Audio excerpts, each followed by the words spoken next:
নমস্কার বন্ধুরা, সকলকে স্বাগত জানাচ্ছি। আমার আজকের রেসিপি হচ্ছে শীতকালের স্পেশাল মেলার স্বাদের ঘুগনি। কিভাবে বানালে এটা এত সুস্বাদু তৈরি হবে তারই সহজ রেসিপি শেয়ার করেছি। আশা করছি ভালো লাগবে। ভিডিও ভালো লাগলে ভিডিওটাকে লাইক আর শেয়ার করতে ভুলবেন না। চলুন তাহলে ঝটপট আজকের রেসিপি দেখে নেওয়া যাক। এই রেসিপিটা তৈরি করার জন্য আমি ঘুগনির যে মটর হয় সেটাকে রাতেই ভিজিয়ে রেখেছিলাম। এখন সকালে আমি এটাকে সেদ্ধ করার জন্য কুকারে দিয়ে দিলাম। এখানে 200 গ্রাম মটর আমি ভিজিয়েছিলাম। এবার কুকারের মধ্যে আমরা জল দিয়ে দেব।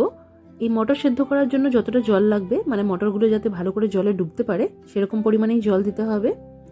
এবার ওপর থেকে দিয়ে দিচ্ছি 1 চা চামচের মতো নুন, আর দিয়ে দেবো হলুদের গুঁড়ো 1/2 চা চামচের মতো, সাথে একটা তেজপাতা এইভাবে ছিঁড়ে দিয়ে দিলাম।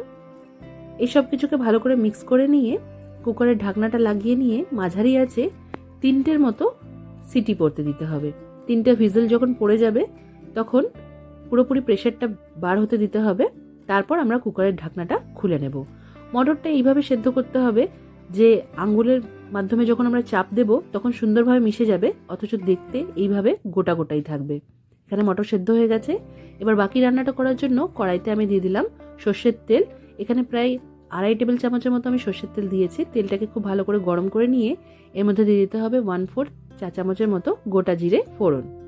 ফোড়নটা একটু ভাজতে দিয়েছি, আর আমি এই ঘুগনিতে শুকনো লঙ্কার ব্যবহার করছি না। আপনারা চাইলে কিন্তু ফোড়নে শুকনো লঙ্কা দিতে পারেন।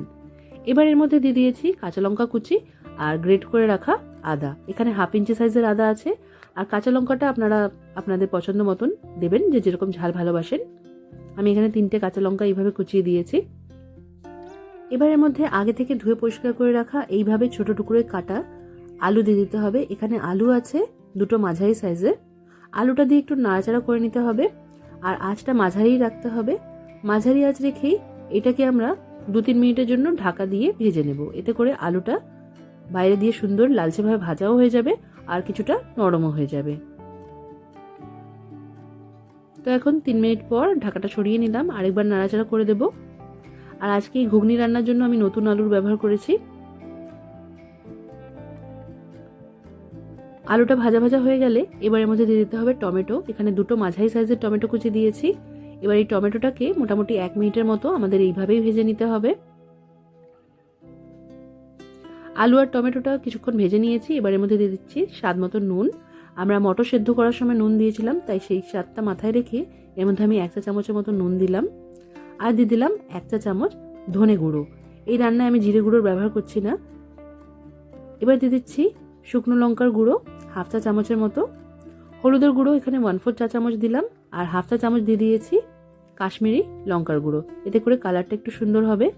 আর এই ঘুগনি রান্নায় জিরে ফোড়ন আমি যেহেতু দিয়েছিলাম, তাই এখানে ধনে গুঁড়োর ব্যবহার করেছি।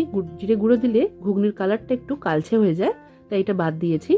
এবার এটা ঢাকা দিয়ে কিছুক্ষণ কষিয়ে নিলাম 2-3 মিনিটের মতো। এবার আরেকবার নাড়াচাড়া করে দিয়ে দেখে নিতে হবে যে আলুটা ভালোভাবে সেদ্ধ হয়েছে কিনা। আলু সেদ্ধ হয়ে গেলে সেদ্ধ করে রাখা মটরটা জল সমেত দিয়ে দিতে হবে। যেহেতু মটর সেদ্ধ করার সময় নুন আর হলুদের ব্যবহার করেছিলাম, তাই সেই স্বাদটা মাথায় রেখেই কিন্তু এই রান্নায় আমরা নুন বাকি মশলা অ্যাড করব। এবার সবকিছু ভালো করে মিক্স করে নিয়ে 2-3 মিনিটের জন্য মাঝারি আঁচেই এটা আবারও ঢাকা দিয়ে রান্না করে নিতে হবে। এতে করে সব মশলার ফ্লেভার ঘুগনির মটরের মধ্যে ভালোভাবে ঢুকে যাবে। এবার কয়েকটা আলু আমি এইভাবে খুন্তি দিয়ে কেটে কেটে নিচ্ছি। এতে করে ঘুগনির যে গ্রেভিটা আছে সেটা সুন্দরভাবে ঘন হয়ে যাবে। 1 চা চামচের মতো চিনি মিশিয়ে নিলাম, আর দিয়ে দিলাম গরম মশলার গুঁড়ো 1/4 চা চামচের মতো। এবার এই সব কিছুকে ভালো করে মিশিয়ে নিচ্ছি। আর এখন যেহেতু এই ঘুগনির মধ্যে গ্রেভিটা খুব কম আছে আর এটা ঠান্ডা হলে অনেকটাই টেনে যাবে, তাই এর মধ্যে আরও কিছুটা জল আমি দিয়ে দিচ্ছি। তো মোটামুটি ছোট চায়ের কাপের ভর্তি ভর্তি 1 কাপ আমি জল দিয়ে দিলাম। জলটা দিয়ে ভালো করে মিশিয়ে নিলাম। এবার এটাকে আবারও ঢাকা দিয়ে আঁচটা মাঝারি রেখে 2 মিনিটের মতো ভালো করে ফুটিয়ে নিতে হবে। এই গ্রেভিটা না রাখলে পরে ঠান্ডা হলে কিন্তু অনেকটা টেনে যাবে, তাই এইটুকু জল দিয়ে গ্রেভি বানাতে হবে। তো এখানে 3 মিনিট পর আমি ঢাকাটা সরিয়ে নিয়ে আরেকবার মিক্স করে দিচ্ছি। এই গ্রেভিটা একদম পারফেক্ট আছে। এবার আমরা আঁচটা বন্ধ করে দেব।